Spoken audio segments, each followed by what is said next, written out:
मिराज তোরা কোথা খেয়েছিলি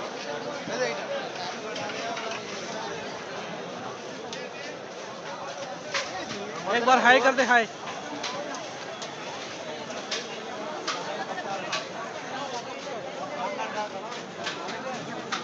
হালিম দেখ চারটে নিলে 800 হয়ে যাবে 800 টাকা নেবে সবাইকে দিতে হবে না বললে নয় সবাই ওই হালিম কিনবো সবাই পয়সা দিতে হবে সোজা কথা দেখ আমি বলবো হালিম খাবি সবাই পয়সা দেবো দেখ 800 টাকা হবে এখানে যা খাবে ঠিক 100 আছে টাকা করে সবাই ভাগ করে 100 টাকা করে আরেকটা মারলে রে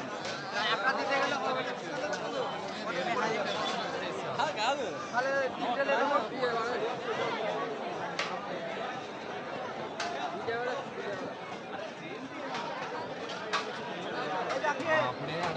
আলু খাবে না